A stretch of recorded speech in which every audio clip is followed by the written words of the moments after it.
But let's jump in to the land of Dawn. It's game number 1.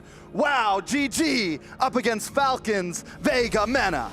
All right, looks like it is going to be a Baxia jungle Uranus EXP lane. So Velvet's goal here is just going to try and lock Deja Vu in lane as long as possible to provide them more space to rotate around on the map. Looking at the emblem setup as well, we got Impure Rage on both Foes and Rika.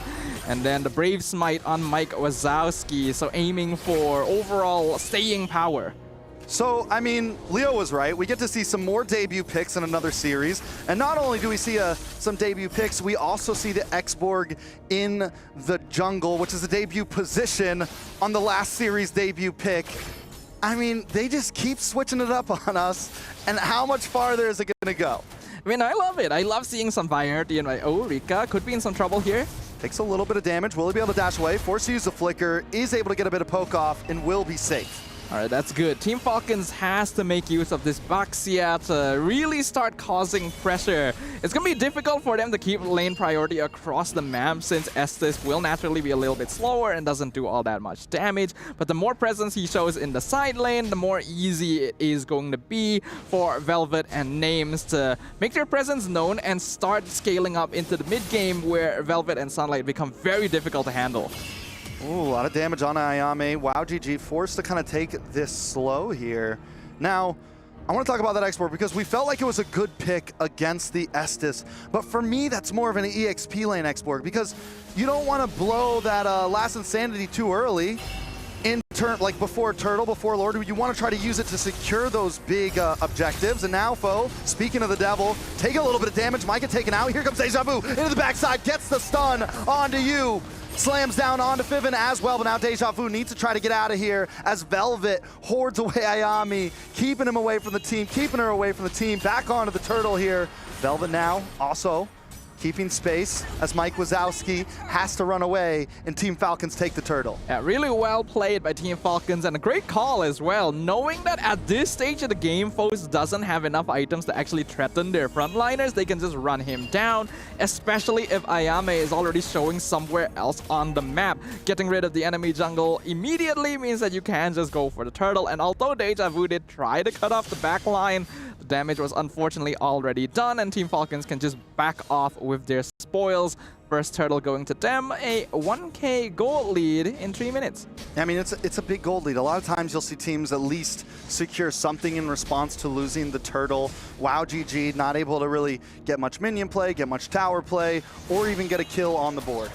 Ooh, Names almost picking off Ayame. A little bit of damage. Ayame is able to get back. Sunlight just being so aggressive overall and Foes might not be able to get away from this. The frag armor does pop.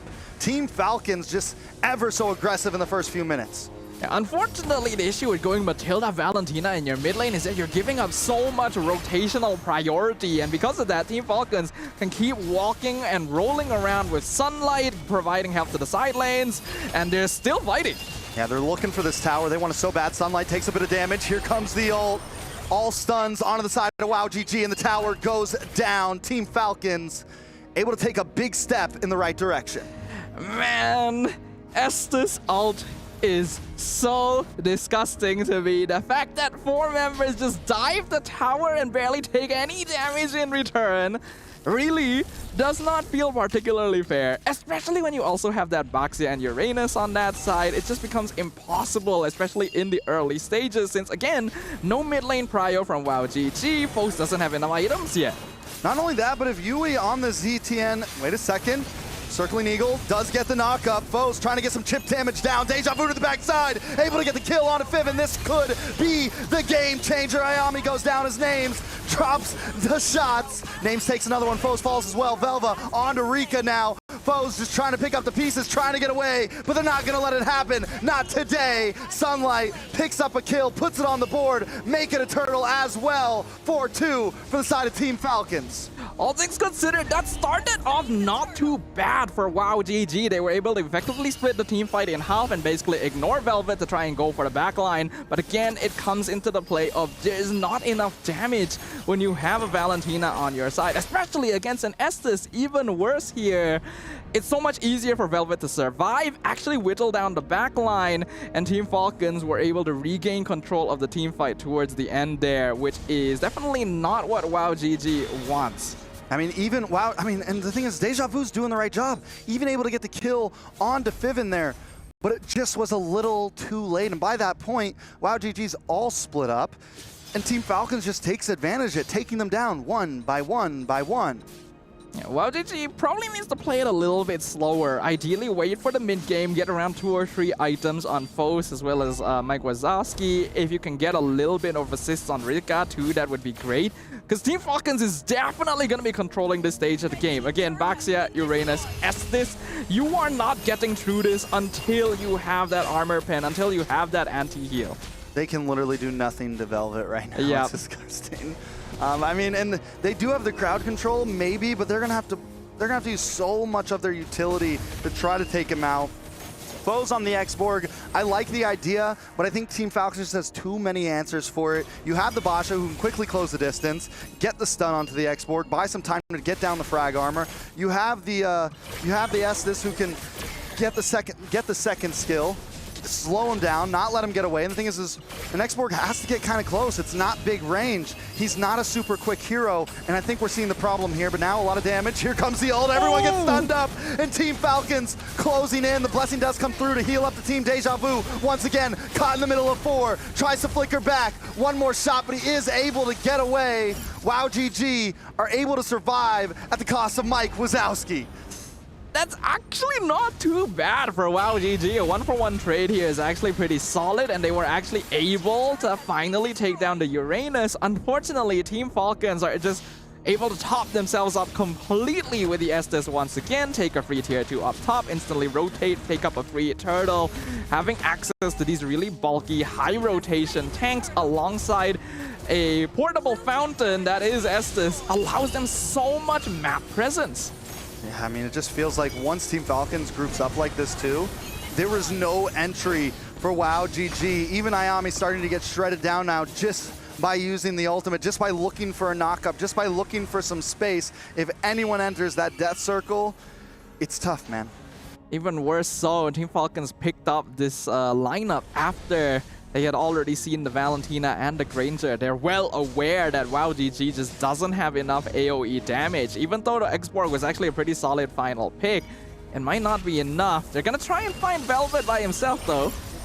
Velvet might go down for this one. Might not be able to get away. Foe's able to get the kill there. The stun does come in for ZTN. Ayami almost goes down. WAOW GG should be able to take a tower, but they're gonna lose one on the boss side as well.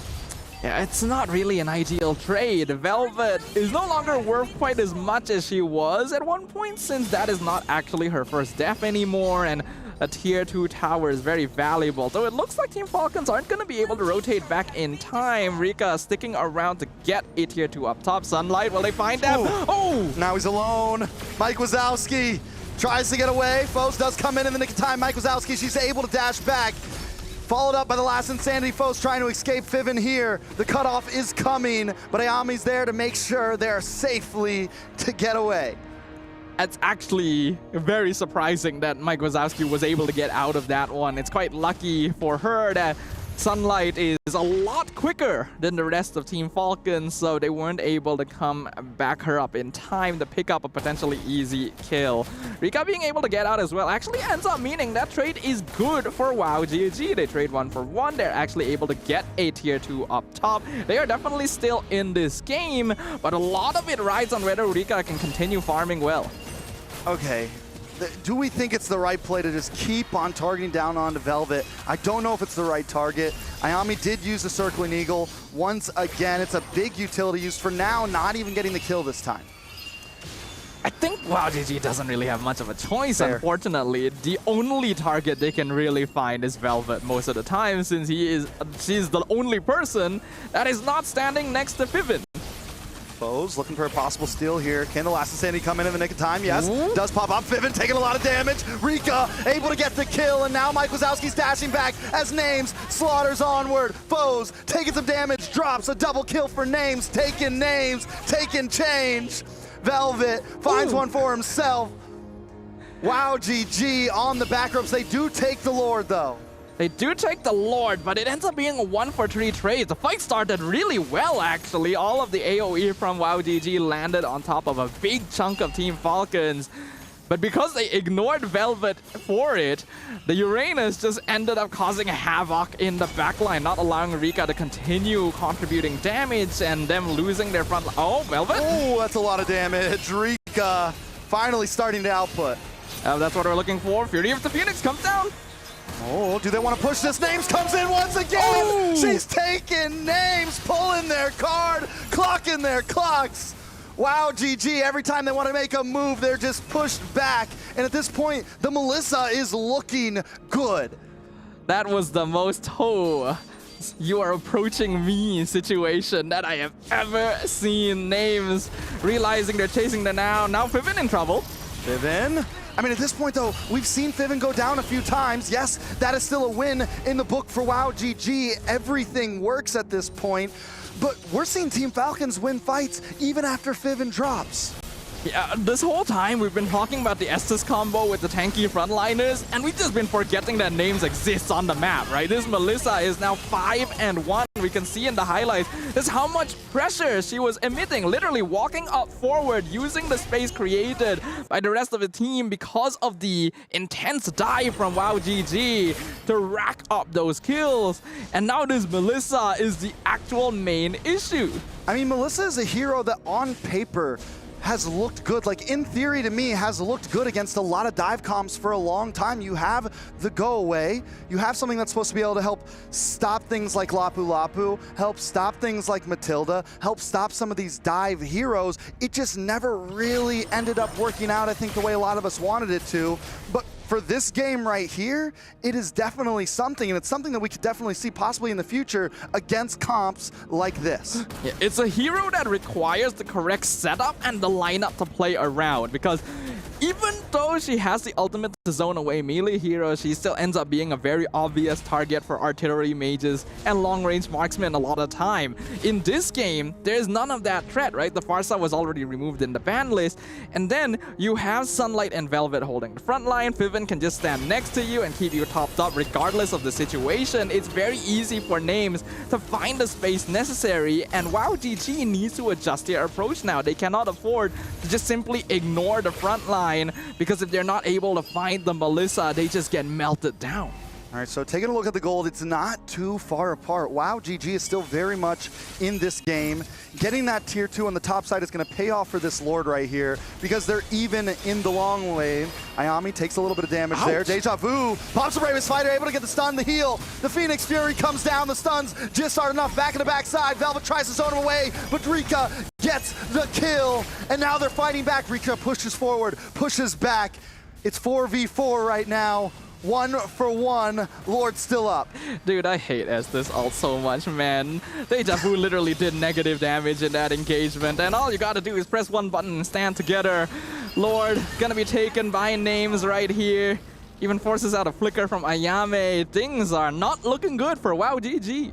Foes goes back to base. They decide to give up the Lord. I thought we might see a last-minute, last insanity to try to get the steal there. I'm not counting WAOW GG out just yet, though. I don't think this Lord is going to be the game-ending Lord. Yeah, I don't think so either. WAOW GG does have pretty good base defense. Foes should be able to burn it out quite easily, and Rika is actually building up a good amount of damage. They just gotta make sure they don't get caught in a bad spot. I do like the way that Zetian ult has been being used so far this game. It's one of the more effective utilizations of the hero, because so far today, we've seen it whiff a lot of the time. It is being used correctly to really set up the team fight for the rest of Team Falcons, and that is making things much more difficult. WAOW GG, they want to try and avoid this doing as much damage as possible.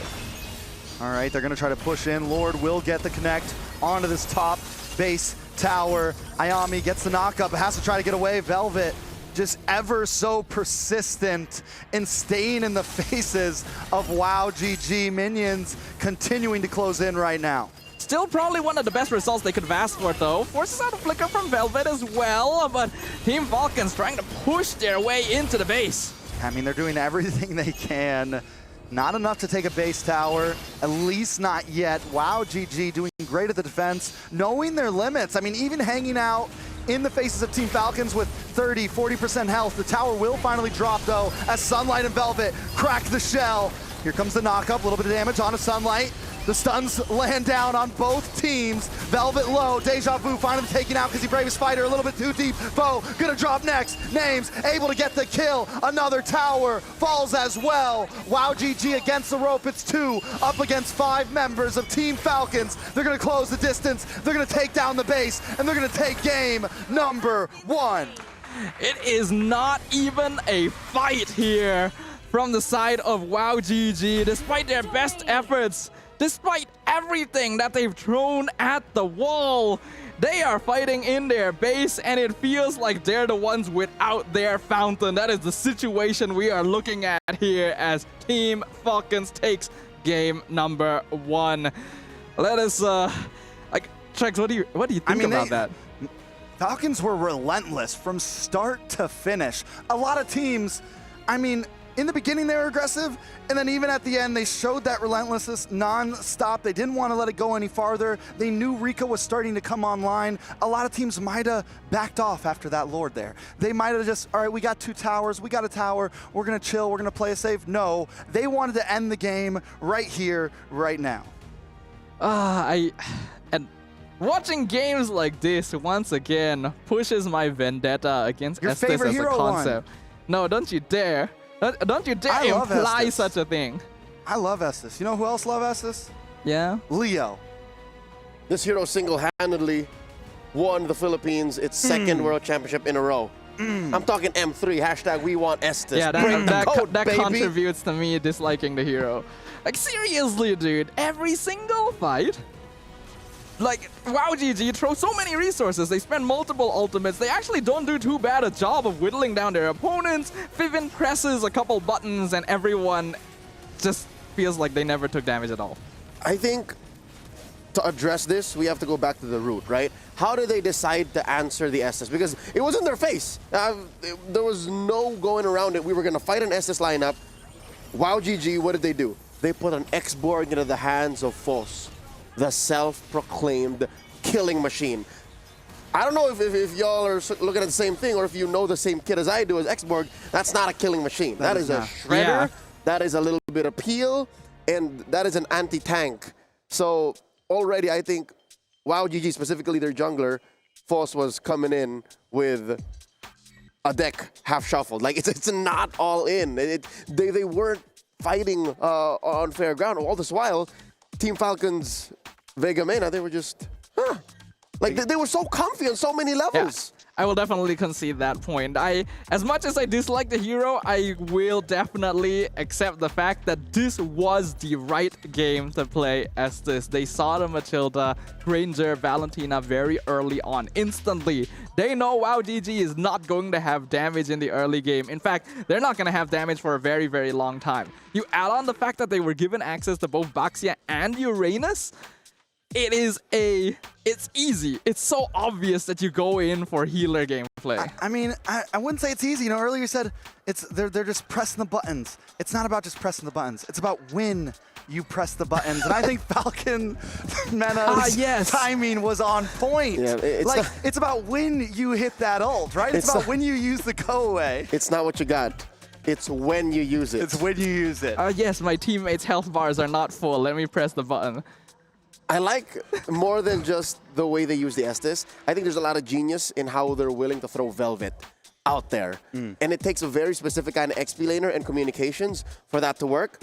Because if you're down 1 member, if you're down 1 bit of peel, and then your gold laner in names is in trouble, which, by the way, happened a lot. Kudos to WAOW GG for trying to make that happen because they did throw enough at names.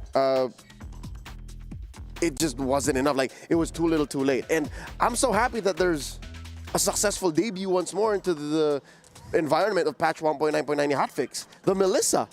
This is a win. Again, every series, one new hero gets introduced. Technically 2. That one was 2, Estes and Melissa. No, Xborg. Xborg. No, Xborg, We saw Xborg earlier. Xborg Jungle. Xborg Jungle. Okay. Xborg Jungle. That's new. So, what does this mean for WoW GG? Going into game number 2, draft is almost upon us. They're just setting it up. Do they ban the Estes, or do they draft more earnestly so they don't get blindsided like that? I think it's the latter, because in the end, there's a reason you don't see much Granger and Valentina anymore. They can still be good in the right compositions, yeah. The former was like yeeted out of the meta. Pretty much, yeah. Like, it's not like they're impossible to play around with, but there was no reason to pick them up so early. Right, there's no threat of them being stolen away, and you could have still adjusted the position. The only reason I could think of that they would go that early is just to keep the draft open, you know, safe, which I'm not a big fan of. The Xborg, I think they could have definitely drafted that different and possibly got a win there. I totally agree with you, Leo, that the Xborg was a rough answer at the end there. They saw the Estes. It would have, I said it earlier, it would have been a good answer if it was in the EXP lane. It could have been a decent answer if it was elsewhere on the map. But coming in the jungle in the hand of Foss, it just didn't really feel right. It wasn't able to do what it was meant to do. My big problem with it was you can't use your ult to attack when the Estes pops the ult, and also use it to get a Lord or a Turtle. You're caught between these two things, and there's just no real answer there. And I think you're overextending and overbearing the ult. Because, yes, Last Insanity did get buffed, essentially, by adding more rotations and changing the way the damage is dealt, but again, that's not something you can control. It's not like a Puncture or a Tempest of Blades or Phantom Execution that you always have a calculated time to trigger. This is still down to RNG and how many stacks of the overburn you have as the Xborg. So maybe this is an idea from Coach Bebex, from their analyst Non-Action. Because again, this is how you answer most SS lineups, right? You know they're going to ube, burn them up. Yep.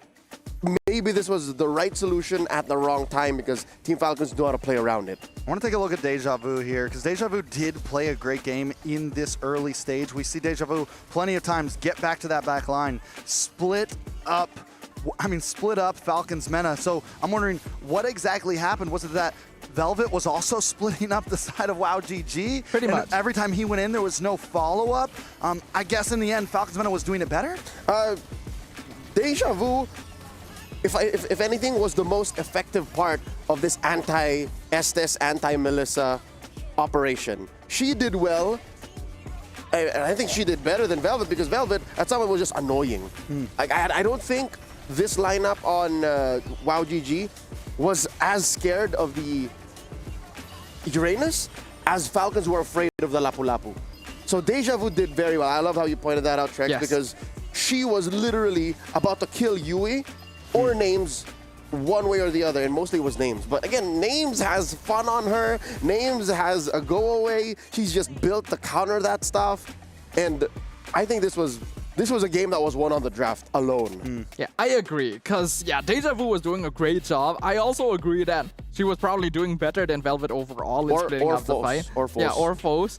But, the odds were really stacked against WoW GG here because of how they started that draft. I still think that Xborg is a good option. It's just that in this position, it was tacked on as like a final measure rather than actually built around correctly. It was just the emergency button at the end, which isn't exactly going to help you out. It's a band-aid for a bullet wound, as I like to say. Trex, this does still go down to your prediction. You did say we're going all the way.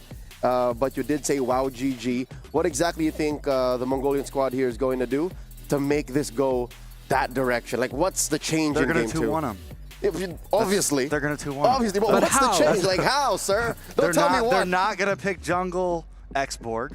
I hold strong. They were like, oh, wait.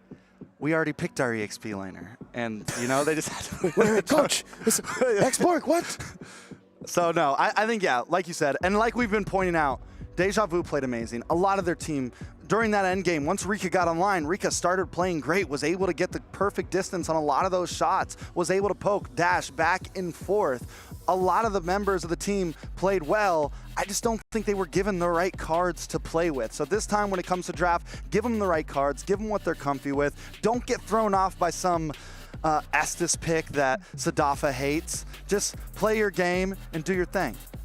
Pretty much, I agree. Because, yeah, despite the fact that they were facing a lineup that's really difficult to handle with their hero composition, I think WoW GG actually did pretty well. You know, they were very good at engaging team fights, deciding when to actually take engagements. Rika was actually able to farm up quite well and actually become quite a threat towards the end game. But a poke hero like Granger is already stacked against the odds against sustain heroes and healing supports, right? So going into the next game, you gotta keep your tools a little bit more open. Maybe try to lean towards the meta towards the early stages. And I think you gotta respect the Baxia as well on the red side. There's a reason teams usually ban the hero on the red side. It opened up too many things because instantly WoW GG couldn't pick the Uranus anymore, right? And it was just given back over. If WoW GG were to break my heart and take us all the way and even win the series, I think one way to do that is to get back to their identity. I think of all of them, Deja Vu still played a very Deja Vu game. Foss, I think Foss is a huge reason why they weren't as successful in game number 1. So put a Lancelot on this woman, put a Ling in her hands, a Hayabusa. I'll even say like a Yi Sun-shin. Like if you can find a way to put a Yi Sun-shin into the hands of Foss, then she can become the killing machine that she was born to be, that she knew she could be. Then we're golden. And also, I mean, in terms of draft, they have a lot of space for bans. Those bans, we saw Farza get banned. We saw Zushin get banned. We saw Kimmy get banned. There's a lot of room for change up, I feel like, that can still benefit both sides. You don't have to give too much by dropping one of those and switching it up to give yourself the Farza, to give yourself the Zushin, to give yourself some damage on your team. Or maybe even in a proactive manner, attack your opponents, give Sunlight a hard time, force her onto said assassins, because again, she's a self-proclaimed utility jungler. Not that there's anything wrong with that. It's just, what if she gets tested? What if her hero pool gets checked and only, you know, the Yi Sun-shin, the Ling, the Lancelot, only those are left out? What if that happens? We'll see if WoW GG's got it in the bag to do just that. Coach Bebex chooses to go blue, while Koba goes ahead and says, we're going red, girls. Game number 2 with Team Falcons at match point. We are going to switch the scores around. Trex and Snafa, y'all take care of business now. All right, we'll try our best, Leo. We'll make you proud. Let's jump into the draft for game number 2, and there is going to be a side switch happening here. Uranus and Kalea banned out by WoW GG, and the Baxia that we talked about earlier banned on the red side by Team Falcons. So we can see that they have proper respect for the hero. Yeah, I mean, there's already some targets coming in. There's already some change of targets happening. The Basha gone, but it's Falcons who actually ban it out. They're a little more on the scared side to let that through over to WoW GG. And with the Uranus gone, we're forced to see some change happening. I think it is good to have some change. Really thinking about it as well, we've already come into this competition knowing that WoW GG likes leaning more into assassin jungles and Team Falcons likes more utility jungle. I feel like what could have happened in game 1 was that WoW GG could have left the Kimmy open potentially and gone for a triple marksman composition, since we already know that works really well against tankier heroes and would have definitely provided the damage that they were lacking to break through the Estes healing. WoW GG though, gonna actually ban out the CC. Makes me think that they might lean into the Lapu early again. And when they were over on red side, they took out the, I'm mind blanking now. Yeah, same. Because it was they took out Arlet. They took out the Arlot. They took out mages. But at this point, first pick up Lapu. I mean, yeah, could be solid overall. I think something not too crazy. The Farza's open. I think the mid lane has been a decent pick up front. I'm still not on board with the Zushin first pick, but it gets banned out anyways. With that banned out, I do think the Farza could be viable up front here. You don't want to leave it to the other side when there's not a whole lot of options left. Yes, the Zeatin goes well, but it lacks mobility. It lacks everything that the Farza has in my book. Yeah, I agree. I think Farza is just one of the more universal and safe picks, even though it is a backline DPS option that could be easily cancelled. It would cost opponents a lot of investment to actually take care of her effectively every single time, as long as the positioning is on point. With the Zeus in man out as well, I feel like WAOW needs to consider the possibility that Falcons wants to go for another utility tank jungler comp. It looks like WAOW likes playing the Matilda, and that's going to be their first lock-in. Matilda's solid. I mean, again, another solid pick. You do give up a lot of opportunity for Falcon to also just kind of build their draft here, and there's still plenty of utility junglers that they could pick up. They could go for something like the Fredrin here. We know that it's what they like to play. It's what they're comfortable with, and I'm just wondering if WAOW needs to kind of prepare for that a little bit earlier. Now with the ZTN picked up from the side of Falcons, they could honestly just go for a very similar draft to last time. But last time did hinge quite heavily on the Baxia and Uranus just being impossible to kill.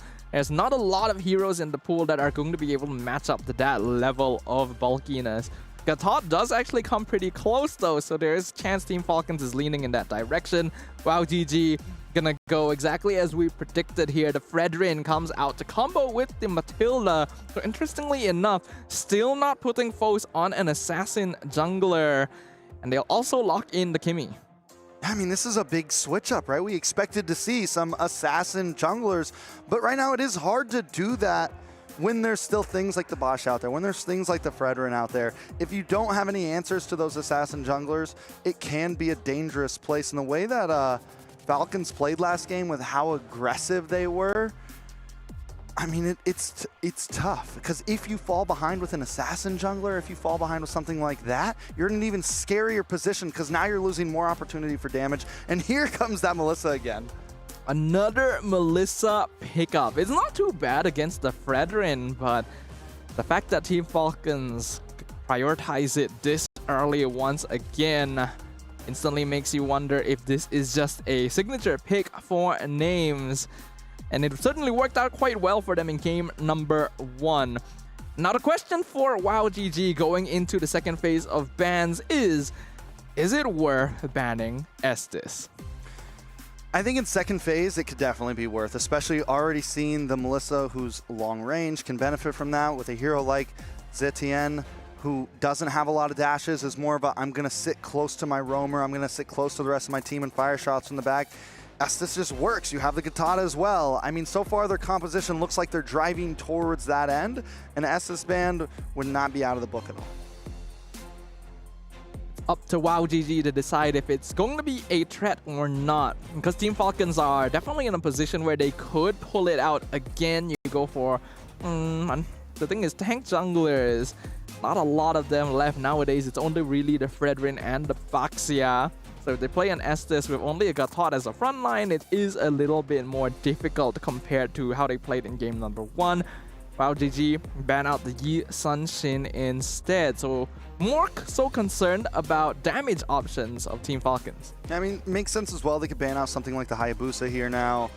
Just limit down onto that jungler pool. You already said there's not many utility options, and with that left, we're also running out of jungle options in general, in terms of damage as well. So if WAOW, even if they can't handle going against something like an Estes, if they can't handle going against whatever composition they bring, without a good jungler that can try to go throw blow for blow against the Fredrin, you still win those Lords, you still win those Turtles, which are huge in the game.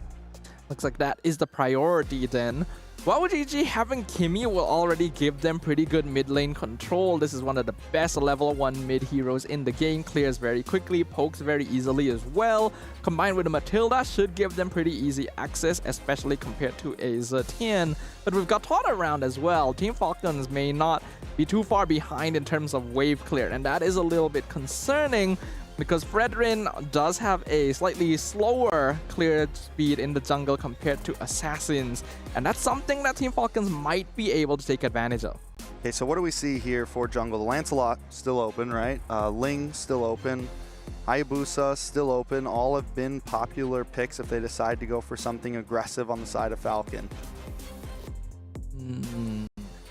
Oh, They're going Estes. They're going Estes. I was like thinking, they're going Estes. I feel like there's a tank jungler I'm forgetting about.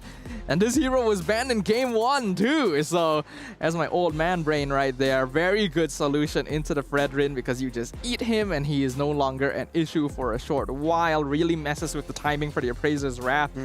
And really good combo with the Estes again. WAOW GG is suffering from a similar issue as the previous game too. Matilda Fredrin are not going to be very good at handling an Estes comp. Okay, so this time, WAOW GG, though, do get some damage on their side to help deal with something like that. They pick up the carry. Last pick for EXP lane. The Lapu's already gone. What do you get to deal? I mean, you could go for the export again, this time just in the EXP lane. You have enough damage with the Kimmy and the carry. The double K combo here. You have that possibility. Go for the Esmeralda instead to help deal with some shield and whatever Falcons want to bring in as their last pick. We said Estes. Is there anything else? Maybe Wrath? Maybe we finally see that Wrath pop up? Well, it's possible still that this Gatot is actually a roamer. And then we could see a completely different EXP lane to deal with the Esmeralda. You could go something like a Dirov at this point. Would be pretty good against Esme and Fredrin. Glue also, if you just want to survive through pure sustain at this stage. But Team Falcons, they can still go Ube. They can still go Estes. Let's see which of the two options they will choose. I mean, I know it's what you want to see, Sadafa. Please I know no you're Estes. Hoping for the Estes Please. pick. Just a No. couple seconds left. No, on the not clock. no. There it is. Your favorite hero in the land of Dawn. Falcons, Vega, Mena. Keeping it pure Ube-esque style. And personally, I'm loving it. At least that makes one of us, I guess. Well, ladies and gentlemen, we are about to be treated to yet another episode of Walking Fountain, the series. So do you think this time WAOW GG has the composition that can maybe deal with it a little bit better, though? It's slightly better, but I'm gonna be honest, not by much. I don't feel like they have enough to actually deal with Estes still. Like, yes, carry is going to be very good at dealing with Barat and Gatot one-on-one, but it's still a very single target hero and really needs time to get going, time that can be spent by Team Falcons to already snowball out the early game. Matilda Fredrin helps a little bit in terms of clear, but Barat matches up quite well and already deals with the hero. I mean, I feel like when you're going up against Estes, what you don't want is a late game scale comp. And what WAOW GG brought here is kind of a late game scale comp. They take some time to come online here, and by then, if you haven't already gotten a lead, Estes is a problem.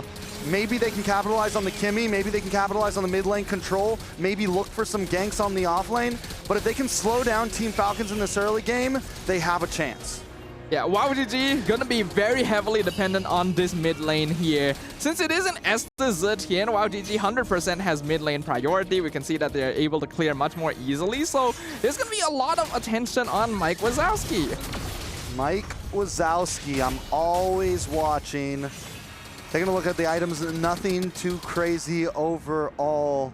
I haven't seen a Fredrin versus Barat in a long time, Sadafa. Oh yeah, you're right. That was like the classic, right? When Like- tank junglers Like were M4. the thing. Yeah, that was definitely, and you're right. The Barats does do well against the Fredrin. And it was finally an answer to it because you're able to get that Detna's welcome right around Lord Pit to stop the retribution from coming from the Fredrin and try to get the steal. So that's what we're going to be looking for in terms of Turtle Pit and Lord Pit. The thing is that Barat doesn't get a lot of play these days because even though he is still quite strong in the early mid game, once the late game comes about and all the items really build up, Barat is super squishy. But Team Falcons have circumvented that with the existence of Vivin on this Estes, so they will be able to play quite similarly to game number 1, where they just kind of walk wherever they want, and WAOW GG needs to make sure they don't lose out early game too hard to avoid this fate. All right, so first turtle of the game. Sunlight holding things down, looking like she's full stacked up. Mike Wazowski showing up to the party as well. It's a 4v3 now. WAOW GG trying to push the aggressive Falling Star Moon onto 3 members, but in comes the AOG to stop the fight. And now Team Falcons turning it around. Boss on the run. A nice Appraiser's Wrath does land on a 2, but Deja Vu taken out. Team Falcons gonna be able to take the first turtle. Yeah, this is a bit of a concern. 3-man Falling Star Moon was actually really good from Deja Vu, but Team Falcons just groups up, heals all together. And the Fury of the Phoenix AOG combination was actually really good as well. Perfectly timed to ensure that Velvet would get the 2-man knock-up and then recontrol the fight and force WAOW GG back. We saw in the gold lane as well that Names is now 1 level up on Rika too, so Team Falcons has control of the early game.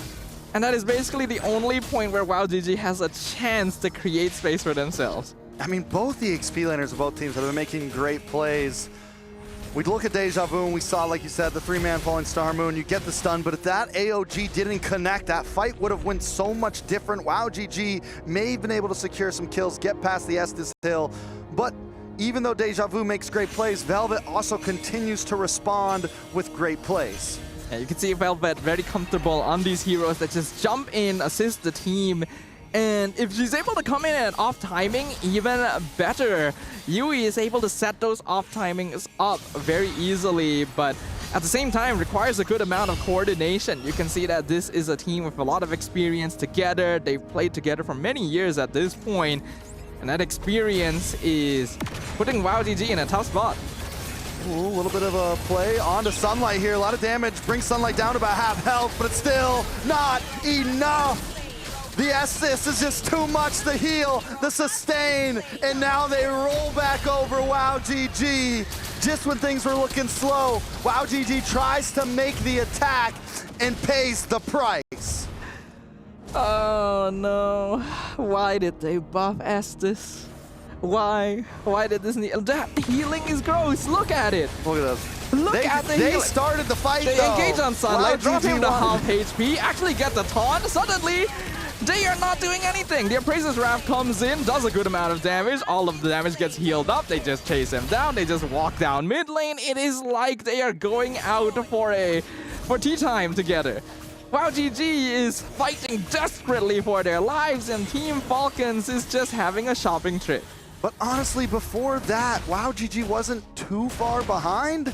I don't think they should have been trying to take fights here. It was 0-1, it was close, it was even.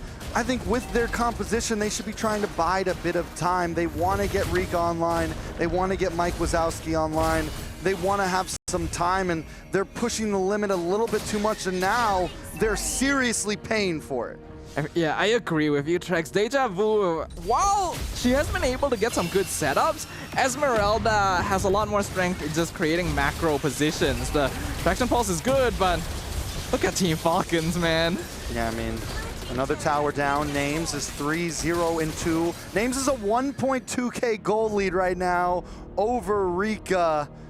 And we saw how Names played last game. We're going to see that once again, I got a feeling. Oh man, we're 6 minutes in, Trex. I feel like I might have to call it. I don't know if WAOW GG is gonna be able to do anything about this anymore. They need to just completely avoid team fighting, try and play the map, split up Team Falcons so that Pivin cannot get maximum value out of the Blessing of the Moon Goddess, and try to funnel all of their gold into Rika. There is no other way to play the game anymore. Yeah, I mean, I definitely don't count them out completely just yet. It's not a game to be called just yet, mainly because when you have 2 marksmen on the field, there is always a possibility you could just out-damage the opponent. And as you said, eventually the Brats will be a bit squishier. Yes, they have Pivin, but we saw it last game. Deja Vu did a wonderful job on the Lapu, able to split up the team, able to split up Pivin from the rest of the team. It's all going to be about timing here for WAOW GG in these team fights. And here we go, locking on to Pivin, goes back, but gets caught by the go away. Names continues to outplay. WAOW GG continues to be in shambles. Team Falcons just move after move, groove after groove. It actually wasn't a bad timing. Pivin and Names were all alone, and a pickoff there would have been massive, but the Fury of the Phoenix providing backup anywhere they need on the map is stopping WAOW GG in their tracks every single time. Yeah, but the thing is, Ayami on that circling eagle made the call for, instead of trying to stun Pivin and go towards tower, tried to go into Names. Names pops the go away and just sandwiches her in. I mean, it was disgusting. Ayame popped like a pimple in an instant. like she never existed. That's how much damage Names already has on this Melissa too, and this is not a burst of marksman. This might be a hero we see some more of as this event goes on. Team Falcons are cooking right now. I mean, they're bringing something different to the field, and it looks good. It looks like WAOW is back at this point. Oh no, my worst nightmare has come to life, but not as bad as WAOW GG's situation here. 7 kills to 0, 8 minutes in, and we are already looking at a 6K net worth lead as well. Even if they try to cut, oh, Rika. Oh, gonna be able to get away from this one. They're good. It's just a circle of heroes you gotta stay away from at this point. It's a bowling ball. It's a snowball. It's dangerous. They need to push out the other side of the map, but in order to safely do that, they need vision, and Ayame is just not tanky enough to actually walk up and give them that space. Yes, they could have sent Deja Vu or Rika to the bot lane to get a push out, but they didn't know if someone would be waiting to ambush them. And that is precisely because this Matilda was prioritized against a team that is known for playing this style of game. Can we just point out that it's 7-0 right now? Yes. It's 7-0. Team Falcons, and the thing about this is they're playing it aggressive too, man. They know when they have the lead. At first, they were willing to slow pace it. WAOW GZ is the one that tried to be the aggressors, and now Team Falcons like, fine, now we have an 8K gold lead. Now we're gonna run this lord down your base. Team Falcons is well aware that they control the early game. As long as they continue farming up the mid game, they can end it before WAOW GG even has a chance to get their 2 marksmen up online. The lord comes in, mid inhibitor just falls. Mind you, the holy defenses are still up. All right, so what does WAOW GG do at this point? They just try to stay away. They try to defend. At this, you don't aim for the heroes at this point. You aim for the minions so they can't attack your base. Pretty much. But they're not very good at clearing those either. Look at Foss. Oh my goodness. Solo brought back to base. Mike Wazowski as well with a target on her shoulder. Team Falcons. All they need is one more tower. Minions are coming in from all angles. Foss trying to clear the waves, trying to pull them away. Gets gobbled up, and the Daytona's welcome. Shot back, stunned against Ayame. Down comes the Falling Star Moon. There's a bit of damage onto Sunlight. Mike Wazowski trying to fight back, gets the kill, and Team Falcons finally pushed away. Mike Wazowski really found the correct one. That traction pulse was actually huge. That is the first kill that WAOW GG has been able to get the entire game. And that is after they have basically lived in their base for the last 2 minutes. That's how much it takes for WAOW GG to actually get a pickoff. At the very least, it'll give them some breathing room. But they don't have a lot of the map left to actually get farm in, and they got 2 marksmen that are still craving gold. At this point, they're getting spoon-fed by Team Falcons. It's like, okay, you can have this wave, I guess. You eat when I tell you to. We'll let this wave get to your base so you can get a little bit of gold. Speaking of gold, let's take a look at the chart right now. Break it down for us. Oh, we got the double blade armor on the Barats and the Gatot specifically to counter out Mike Wazowski, which means that Rika really needs to come online. She is still not complete with the Trinity yet, but going to be pretty close pretty soon. In comparison, Names just completed her Malefic gun, so that's going to make it even more difficult to jump on this Melissa in the first place. We got Flask and Enchanted Talisman, typical build for the Estes. Otherwise, everything is pretty default, and WAOW GG has a lot of catching up to do. Yeah, I mean, Rika hasn't even gotten 3rd item in yet. We're at almost 12 minutes, and we're still waiting on the DHS. Like the mail's coming, man. This is a problem for the side of WAOW GG. We did see a little bit of damage coming from Mike Wazowski earlier, but I don't think they can fight for this Lord. I don't know if they can defend this Lord. Yeah, it seems unlikely. At least WAOW GG are going to be able to avoid fighting entirely and just back off, but this next Lord is going to be difficult to remove. It's a 7K gold difference. Sunlight just completed a Winter Crown as well, so now even if the Barats gets caught out, he can buy even more time for the rest of Team Falcons. And WAOW GG basically has to pray for a miracle here. Pray for a miracle, play your best, do whatever you can, because Team Falcons is coming. The Ube is coming. I'm not talking about them purple yams you buy in the Philippines. I'm talking about Team Falcons Mena. Lord does go down. They're trying to close in. Velvet with the AOD gets the knock up. The damage onto WAOW GG is just too much. The Ube's back, baby! That's a 2-0 sweep! Yet another recreation of game number 1 as Team Falcons casually walks their way into the base of WAOW GG and says, this is my home now. Another 2-0 clean sweep going over to Team Falcons. What a game. I'm speechless. I mean, they did that so cleanly, so perfectly. They look like, I'm not gonna say it just yet. I'll wait till Leo's here, man. But those girls played that textbook right there. It was great. It was an excellent draft. They knew exactly what they were doing. But man, I'm so sad that Estes did so good here. I feel like WAOW GG needed to adjust. They were aware that the Estes comp was a risk, a possibility after game number 1, and it didn't really feel like they changed